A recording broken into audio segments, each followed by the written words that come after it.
temporalization technique.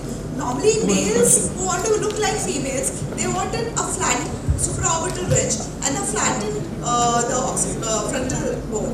So what Sir was doing, he reduced the size so that a male can look like a female with no prominent supraorbital area and the frontal area. So that was one surgery. He combined the surgery, so there is a confusion. The second surgery, that's a different surgery. It is not necessarily for the reduction of the forehead size, but if the male patient has big forehead, he can combine with the forehead reduction, removing a strip of skin. There are two different surgeries. Because Sir showed a combined case, there is a confusion. Am I right? Yes. Ask the question.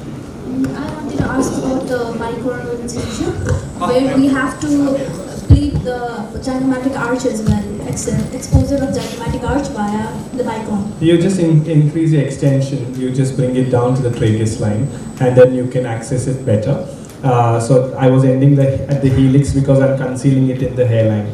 So if you want to reach the arch, it becomes slightly trickier, so you might bring it down slightly towards the tragus, and you can get to the arch. I'll take that. I have a video and I'll show it to you. That is part of the taking the temporalis, it's part of that video. So what we do is, when we're taking the temporalis, we identify this part. You can feel it here, right? The beginning of the fossa here, of that, the khadda of the temporal bone, you can feel that here. So when we're doing that, so either you come down, trace this, and then you will know, when you're raising the flap like that, the temporalis is still here. Okay, you come down here, and from here you start tracing the arch, and you'll come to the arch. Stop here, steadily.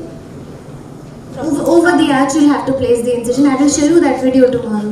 He's also showing it to you, don't worry. You said you don't use very clips. So how do you manage?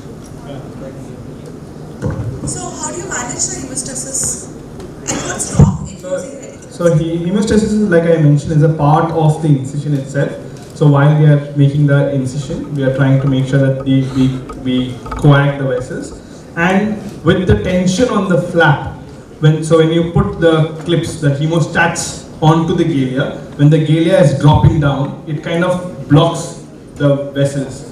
If you put Rene clips, you know what happens if you have a long surgery, you cause necrosis, end necrosis of the flap edge. You don't want that, especially in long cases.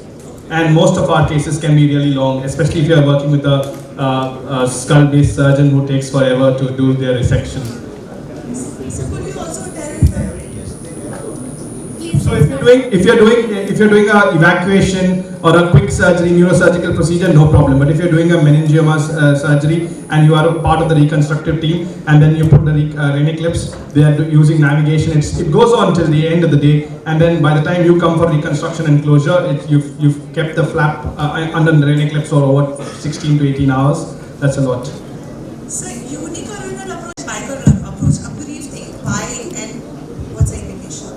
What's that? Hemical.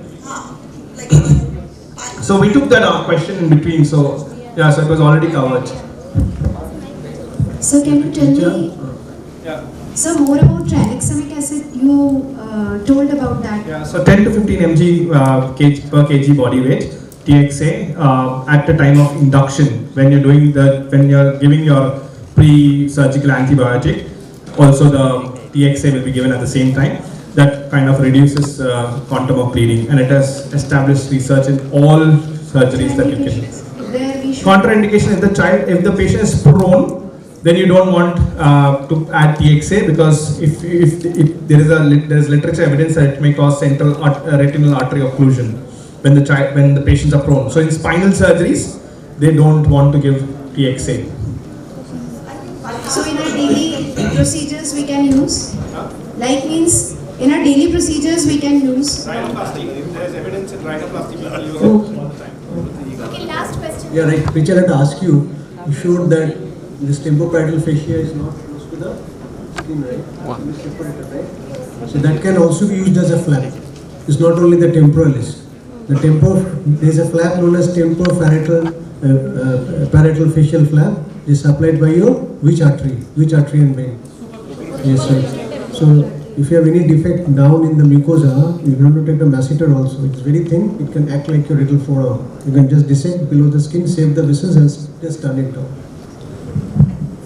Any other questions? Agastya.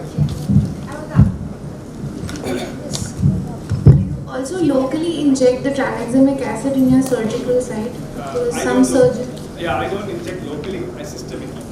But is it only because you operate on children, but in adults? In adults, I operate on adults as well. No. So in adults also it is systemic. I don't know whether it has to be in a system for it to act. That's the idea. So the local application of TXA is very limited. It might be helpful for your pack, like a adrenal pack or something, but I don't see how, if it's not systemic, it will be as effective. Yes, Trilouge. Both your keys and adult as well as the children, you don't use the Rene clips.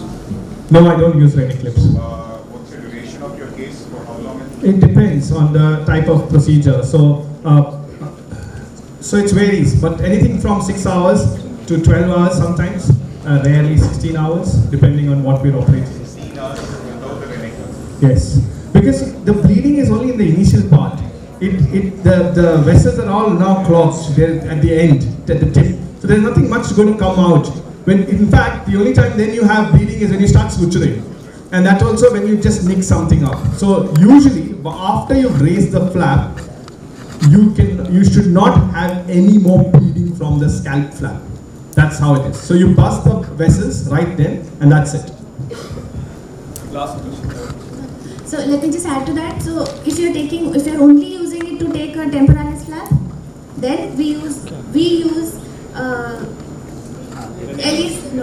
LEs to just pull it down, because with a skin hook it won't exert so much force. So just LEs to pull it down, because I finished my entire thing with the temporalis in 7 minutes. So I don't need anything else for that. Right, which I will show you. It's really no big deal. And also when you see Right, when we were we were lifting up the scalp flap, that itself also allows you to have some vasoconstriction. So when you're keeping flaps anytime, you pull the flap, you will constrict the vessel.